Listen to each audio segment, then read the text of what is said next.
It happened back in 2002. I was working at a small rural school, the kind with a boarding facility attached. Kids from nearby villages would stay there during the week and go home on weekends. One winter evening, something unexpected happened. The night caretaker, who was supposed to stay with the kids, didn't show up. His phone was off and no one knew where he was. The school principal was stressed and turned to me. "Can you stay overnight with the kids?" "There's no one else," she asked. I was young back then, single, childless, and in no particular rush that night. So I agreed to help. The kids fell asleep quickly, worn out from the day. I walked around, checking every room to make sure they were all tucked in. Then I went to the farthest dorm and lay down on an empty bed. It was already deep into the night. I felt tired, but sleep wouldn't come. I was too aware of the responsibility. I lay there staring at the window, which was softly lit by the dull yellow glow of the street lamp outside. The room was still, silent. Then I saw movement. Someone was outside. I froze. A man had approached the window, but something was wrong. He wasn't just standing there like a normal person. It felt like he had melted out of the darkness, slow and soundless. His face caught some of the lamp's light, and I saw it clearly.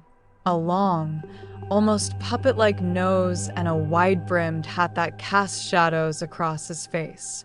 He wore a dark overcoat that hung heavily around him. He didn't knock. He didn't move.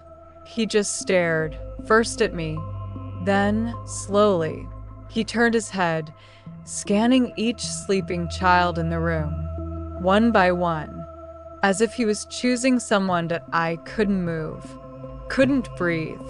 I was completely frozen in place, watching him as the seconds crawled by.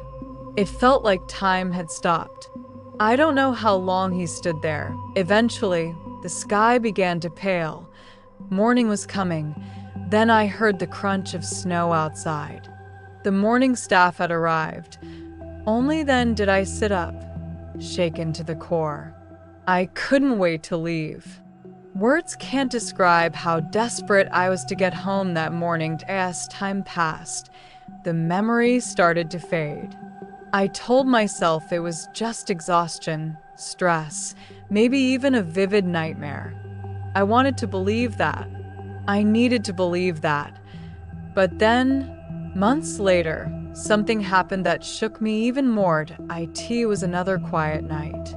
The kids were in bed, lights out. I was telling bedtime stories as usual. Most of them were already drifting off, but a few boys in the corner were whispering and giggling loudly. "Hey," I said, "what are you all laughing about over there?" They paused, glanced at each other with mischievous looks.